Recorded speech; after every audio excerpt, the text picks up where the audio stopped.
কবির নানক, যুগ্ম সাধারণ সম্পাদক বাহাউদ্দিন নাজিম, দুই সাংগঠনিক সম্পাদক সুজিত রায় নন্দী ও এস.এম. কামাল হোসেন বৈঠকে হাজির ছিলেন। শেখ হাসিনাই সেই নেতাদের বেছে নিয়েছিলেন দেখা করার জন্য। এর আগে 1 বছর পর শেখ হাসিনা দলটির 6 গুরুত্বপূর্ণ নেতার সাথে দিল্লিতে মুখোমুখি বৈঠক করেছেন। আমি অবাক হব না, কারণ হচ্ছে এই যে শেখ হাসিনা এমন একজন ব্যক্তি যিনি আপনার এর আগে 1-11 সময় আমরা দেখেছি যে তিনি দিল্লিতে অবস্থান করাকালীন সময়ে তাকে সর্বাত্মকভাবে নিবৃত করার চেষ্টা করা হয়েছে দেশে ফিরে আসার ক্ষেত্রে। তিনি সকল ভ্রুকুটি উপেক্ষা করে তিনি কিন্তু ঠিকই সাহস করে চলে এসেছিলেন ঢাকায়, এবং এই ঘটনার পুনরাবৃত্তি দ্বিতীয়বারও ঘটলে আমি অবাক হব না। ক্ষমতাচ্যুত আওয়ামী লীগ কি মাঠে নামছে বা দলটির তৎপরতা বাড়ছে, এমন প্রশ্ন উঠেছে, কারণ হঠাৎ করে দেশের ও দেশের বাইরে আওয়ামী লীগ সম্পর্কিত দুটি গুরুত্বপূর্ণ খবর গণমাধ্যমগুলোতে বেশ গুরুত্ব দিয়ে ছাপা হয়েছে। অন্তর্বর্তী সরকার নির্বাহী আদেশে দলটির কার্যক্রম নিষিদ্ধ থাকলেও তৎপরতা সরকার থামাতে পারছে না, এমন প্রশ্ন উঠছে। এর মধ্যে একটি খবর হলো সেখানে তিনি কিছু নির্দেশনা দিয়েছেন। আবার এই খবর চাওয়ার হওয়ার সাথে সাথে হঠাৎ করে বাংলাদেশের গণমাধ্যমে খবর বের হলো দলটির নেতারা রাজধানীতে গোপন মিটিং করেছেন। 22 জনকে সেই মিটিং থেকে পুলিশ গ্রেফতার করেছে। আবার সেনাবাহিনী বলেছে এই মিটিং এর সংশ্লিষ্ট থাকার অভিযোগে তারা বাহিনীর একজন মেজরের বিরুদ্ধে তদন্ত করছে। সেনাবাহিনী যদিও তাদের বিজ্ঞপ্তিতে কোনো রাজনৈতিক দলের নাম বলেনি, তবে ভাটারা থানায় দায়ের হওয়া মামলার এফআইআর এ পুলিশ লিখেছে ওই মিটিংটি হয়েছিল গত 8 জুলাই। 20 দিন পর কেন এই তথ্য সামনে আনা হলো? আবার আনা হলো তখনই যখন শেখ হাসিনার সাথে দলটির শীর্ষ নেতাদের দিল্লি মিটিং এর খবর চাওয়া হলো। আবার এই মিটিং সম্পর্কে পুলিশ সংবাদ সম্মেলনে যেসব তথ্য দিয়েছে তা নিয়ে দেখা দিয়েছে বেশ কিছু প্রশ্ন। তাহলে কি আওয়ামী লীগের তৎপরতা যে বাড়ছে, বিশেষ করে দিল্লিতে বসে শেখ হাসিনা দলটির শীর্ষ নেতাদের বৈঠকের খবর নিয়ে কি সরকার চিন্তিত? 2024 সালের 5ই আগস্ট ক্ষমতাচ্যুত হওয়ার পর থেকে আওয়ামী লীগ কার্যত মাঠ ছাড়া। দলের বহু নেতা বিদেশে পালিয়ে গেছেন, বাংলাদেশে কারাবন্দী আছেন অনেকে। দলটির পক্ষ থেকে তাদের নেতাকর্মীদের উপর নির্যাতনের অভিযোগ আছে সরকারের বিরুদ্ধে। এরই মধ্যে বাংলাদেশের অন্তর্বর্তী সরকার 2 মাস আগে আওয়ামী লীগের কার্যকলাপ নিষিদ্ধ করেছে। নির্বাচন কমিশন দলটির নিবন্ধন স্থগিত করেছে। তারপর থেকে দলটির কর্মকাণ্ড মূলত চলছে অনলাইন ভিত্তিক। দিল্লিতে থাকা দলটির সভাপতি ও সাবেক প্রধানমন্ত্রী শেখ হাসিনার অডিও বার্তা প্রচারিত হয় অনলাইন। এ নিয়ে বাংলাদেশের অন্তর্বর্তী সরকারের তরফ থেকে অভিযোগ খুব একটা আমলে নেয়নি ভারত সরকার। অনলাইন কার্যক্রমের বাইরে দেশের ভিতরে দেশের কয়েকটি জায়গায় ঝটিকা মিছিল দেখা গেছে। প্রায় বছরখানেক ধরে দলটির কোনো গুরুত্বপূর্ণ সাংগঠনিক তৎপরতার খবর বাংলাদেশ ও ভারতের কোনো গণমাধ্যমে উঠে আসেনি। প্রায় 1 বছর পর ভারতীয় গণমাধ্যমের খবর হলো শেখ হাসিনা তার দলের 6 জন শীর্ষ নেতার সঙ্গে 31 জুলাই প্রায় 2.5 ঘন্টা বৈঠক করেছেন। ওই বৈঠকের খবর কয়েকদিন আগে থেকে চাওয়া হয়।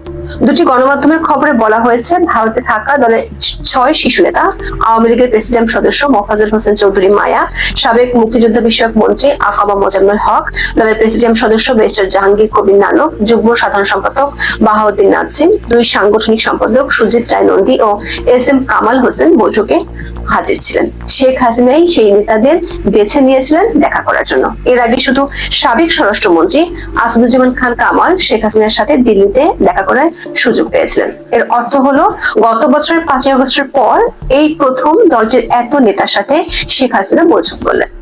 গণমাধ্যমগুলোর খবরে বলা হয়েছে বর্তমান পরিস্থিতিতে করণীয় সম্পর্কে দলটির 6 নেতাকে বেশ কিছু নির্দেশনা দিয়েছেন। দলের নেতাদের বাংলাদেশের তৃণমূলের নেতা কর্মীদের সাথে নিয়মিত যোগাযোগ রক্ষা করা ও তাদের সহায়তা দেওয়ার নির্দেশ দিয়েছেন, এমনটাই গণমাধ্যমগুলোর খবরে প্রকাশিত হয়েছে। সূত্রগুলো বলছে সাংগঠনিক তৎপরতা বাড়ানোর বাইরে আন্তর্জাতিকভাবে কিছু কর্মসূচি হাতে নেওয়ার বিষয়ে বৈঠকে আলোচনা হয়েছে। বিশেষ করে গোপালগঞ্জে হত্যাকাণ্ড ও মানবাধিকার লঙ্ঘনের ঘটনা, দেশের মানবাধিকার পরিস্থিতির অবনতির চিত্র বাইরের দেশগুলোর কাছে তুলে ধরার কথা বৈঠকে আলোচনা হয়েছে। আপনার গোপালগঞ্জের যেই মিলিটারি অ্যাকশন সেটি নিয়ে নানান আলোচনা সমালোচনা হয়েছে দেশব্যাপী, দেশের বাইরে। ফলে সেনাবাহিনী তো তার ইমেজ নিয়ে সবসময় আপনার প্রোটেক্টিভ থাকবে, এটাই স্বাভাবিক। ন্যাচারালি তারা তো সবার কাছে গ্রহণযোগ্যতা হারাতে চাইবেন না সঙ্গত কারণে, এবং they are suppose to be the land of the last resort. তো সেই জায়গাটায় কোন একটি অনিবন্ধিত নবগঠিত দল যাদের কপালে এত রকম আপনার কলঙ্ক তিলক ইতিমধ্যে স্পেস করে নিয়েছে, সেই দায় কেন তারা বহন করবে? সঙ্গত কারণেই এটা নিয়ে তারা যদি এ ধরনের পদক্ষেপ নিয়ে থাকেন, তাহলে বৃহত্তর জনগোষ্ঠী সেটাকে সাধুবাদই জানাবে, এতে কোনো সন্দেহ নেই। বাংলাদেশে এ পর্যন্ত আমরা রাষ্ট্রপতি শাসিত সরকার দেখেছি, আমরা মন্ত্রী পরিষদ শাসিত সরকার দেখেছি, আমরা অন্তর্বর্তী সরকার দেখেছি এবং দেখছি, আমরা আপনার তত্ত্বাবধায়ক সরকার যেটি ত্রয়োদশ সংশোধনীর আওতায় প্রযুক্ত হয়েছিল আমাদের সিস্টেমে সেটা দেখেছি। এখন নতুনতর একটি সিস্টেম হয়তো আমাদের সামনে হাজির হতে পারে, যেটিকে আমরা বলছি ইমার্জেন্সি গভর্নমেন্ট। মানে তত্ত্বাবধায়ক সরকার কিংবা অন্তর্বর্তী সরকারের এই নোমেনক্লেচার আপনার ইতিমধ্যে নানান বিতর্কের জন্ম দিয়েছে। সুতরাং এই ঘেরটোপ কেন যারা নতুন সেভিয়ার হিসেবে দায়িত্ব পালন করতে আসবেন তারা নেবেন তাদের কপালে বা ঘাড়ে। সেই জন্য ইমার্জেন্সি গভর্নমেন্ট, যেটি 4 মাস সময়ের জন্য প্রথমত সংস্থাপিত হবে, and it's renewable for umpteen numbers। আপনার 4 মাস পর রিনিউ হতে থাকবে যতক্ষণ পর্যন্ত আপনার ময়দানটা সমতল না হচ্ছে, এবং সেটি যদি হয় তাহলে একমাত্র বৈধ আপনার authority in the whole system এখন যা অবশিষ্ট আছে সেটি হচ্ছে মহামান্য রাষ্ট্রপতি শাহাবুদ্দিন জুপ্পুর অফিস অফ দ্য প্রেসিডেন্সি। তিনি আপনার প্রেসিডেন্সিয়াল ফর্ম অফ গভর্নমেন্টে যেমনটি আমরা দেখেছি জেনারেল এরশাদের ক্যাবিনেট ছিল, সেরকম তার ক্যাবিনেট থাকবে, এবং নির্দিষ্ট সংখ্যক আপনার ব্যক্তি নিয়ে এই আপনার সরকারটি গঠিত হতে পারে, এবং সেটি রিপ্লেস করতে পারে প্রফেসর ইউনূসের এই দ্বিতীয় অন্তর্বর্তী সরকার, যেটি ইতিমধ্যে আপনার তার যে অ্যাকসেপ্টেন্স এবং আপনার জনপ্রিয়তা সবই হারিয়ে ফেলেছে। আমি অবাক হব না, কারণ হচ্ছে এই যে শেখ হাসিনা এমন একজন ব্যক্তি যিনি আপনার এর আগে 111 শো আমরা দেখেছি যে তিনি দিল্লিতে অবস্থান করাকালীন সময়ে তাকে সর্বাত্মকভাবে নিবৃত করার চেষ্টা করা হয়েছে দেশে ফিরে আসার ক্ষেত্রে। তিনি সকল ভুকুটি উপেক্ষা করে তিনি কিন্তু ঠিকই সাহস করে চলে এসেছিলেন ঢাকায়, এবং এই ঘটনার পুনরাবৃত্তি দ্বিতীয়বারও ঘটলে আমি অবাক হব না। এবং তিনি যদি আসেন সেই জরুরি আপনার নতুন সরকারের আমলে, তাহলে তিনি আসবেন উইথ ডিগনিটি এন্ড অনার, এবং সম্ভবত তিনি থিতু হবেন তার পিতৃভূমি গোপালগঞ্জে, এবং সেখানে আপনার অবস্থান করে she is determined to face the trial। এখন এই সরকারের আমলে তিনি হয়তো আপনার ফেয়ার ট্রায়াল আশা করেন না তার দিক থেকে। নতুনতর সরকারি ব্যবস্থায় তিনি হয়তো অনেক বেশি পরিমাণে আপনার ফেয়ারনেস আশা করেন বা করবেন। তো সেরকম পরিস্থিতিতে এই পদ্মা সেতুর কল্যাণে যোগাযোগ ব্যবস্থা উন্নত হয়ে যাওয়ায় কয়েক ঘন্টার বেশি লাগবে না তার আপনার ঢাকায় হাজিরা দিতে আদালত প্রাঙ্গণে, এবং যথারীতি তার যে রিকোয়ারমেন্ট সেটি ফুলফিল করে তিনি আবারও চলে যেতে পারবেন, এবং সেখানে তিনি নিজ বাসভূমে আপনার with dignity and honour and security তিনি সেখানে মোতায়েন থাকতে পারবেন।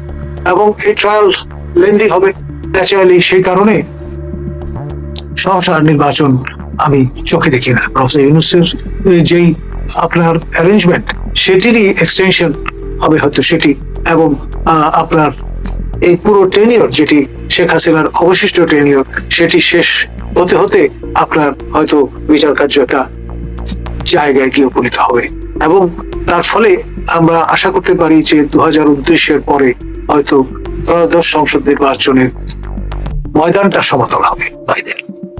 এই অবৈধ অস্ত্র যেগুলো রং পজিশনে আছে সেগুলো আপনার উদ্ধার করা হয়তো বাইদের সম্ভব হবে, এবং জঙ্গি যারা তাদেরকে আপনার পুনরায় আপনার আটক এবং ফটক পার করা যাবে।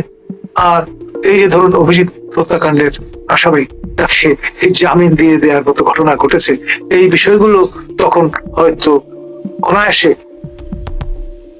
আপনার কার্যকর করা সম্ভবপর হবে বলে মনে করি।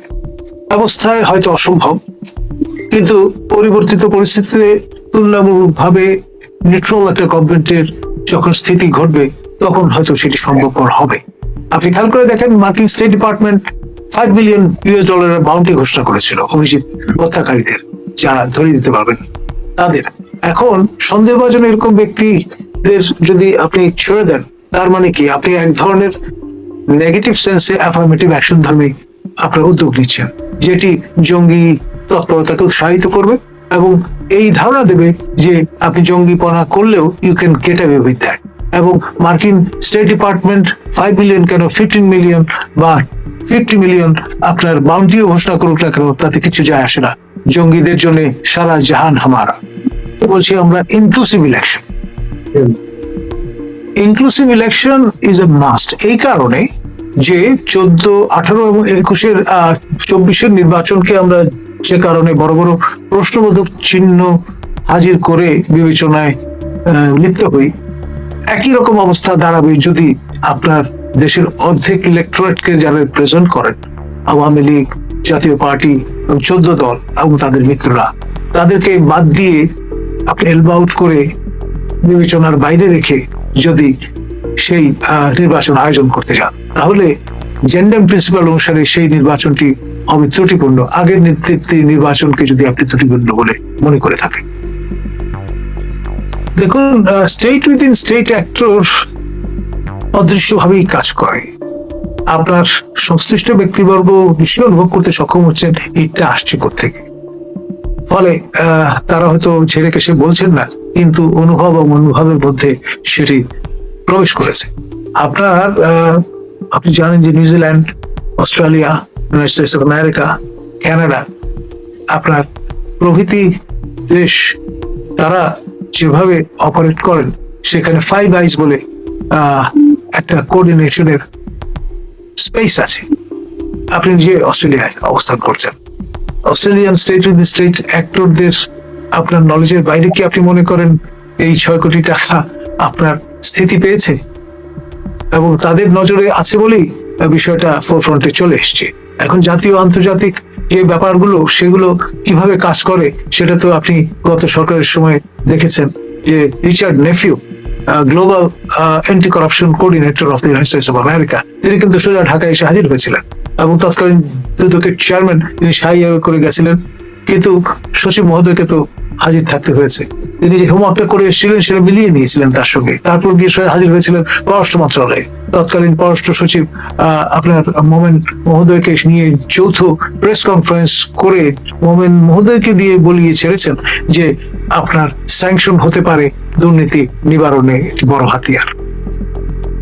আপনার একবারে হুট করে তো উল্টে যায় না, গ্রাজুয়ালি যায়। তো তার দ্বার প্রান্তে হয়তো বা আমরা আছি। আর আপনার দুদক যে কম্পোজিশন, যারা ইনহাউস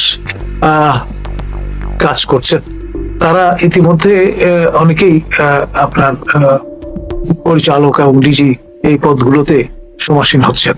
এটা নতুনতর একটা আপনার আমি বলবো তাদের জন্য অভিঘাত। এবং আপনার যে 3 জনকে নিয়ে কমিশন নতুন করে গঠিত হয়েছে, যে চেয়ারম্যান তিনি একজন সুলেখক এবং আপনার সাবেক সিনিয়র সচিব, তিনি ইস্তফা দিয়ে এই চুক্তি ভিত্তিতে এই দায়িত্ব নিয়েছেন। আবার সঙ্গে একজন 1 স্টার সাবেক জেনারেলও আছেন, সঙ্গে জুডিশিয়াল ব্যাকগ্রাউন্ডের একজন জনকীর্তক আছেন। এই 3 জনের যে কমিশন, তা রীতিমতো রিসিভ উইজডমের মতো সরকারের পক্ষ থেকে নানান রকম নির্দেশনা পরামর্শ পাচ্ছেন, তার উপর ভিত্তি করে অ্যাক্ট করছেন। তো যেহেতু যারা ক্ষমতা হারিয়েছেন, আমাদের সম্মানীয় স্বরাষ্ট্র সচিব মহোদয়ের ভাষায়, তাদের তো কোনো নতুন সিস্টেমে অ্যারেঞ্জমেন্টে খানা থাকবার কথা নয়, পরাজিত শক্তি। সুতরাং পরাজিত শক্তি যেহেতু পরাজয় বরণ করেছে, ইতিহাসে নানান রেফারেন্স আছে। আপনার যখন 1492-তে আপনার গ্রানাদার পতন ঘটলো, তখন মুরিশ কমিউনিটিকে 2টো অপশন দেওয়া হলো, either to get converted or to leave the premises, এবং মোস্টলি তারা আইবেরিয়ান পেনিনসুলা ছেড়ে দেওয়ার অপশনটাই এক্সারসাইজ করলেন। প্রতিমধ্যে নানান বিপত্তিতে পড়েছেন, সেটা তো ভিন্ন বিষয়। কিন্তু এখানে ব্যাপার যেটি দাঁড়াচ্ছে, আপনার এই অর্ধাংশ পপুলেশন, তাদেরকে ঢালাও ভাবে আপনি দুর্নীতির তকমা যদি দিয়ে ফেলেন, তখন সমস্যা আছে। কারণ যারা নবতর উদ্যমে গভর্নিং এলিটের মর্যাদা পেয়েছেন, তারা তো তাদের অফিস ক্যাপিটাল ব্যবহার করছেন। ফলে আপনার এটা একটা উভয় সংকট, ডিলেমাটা এখানে।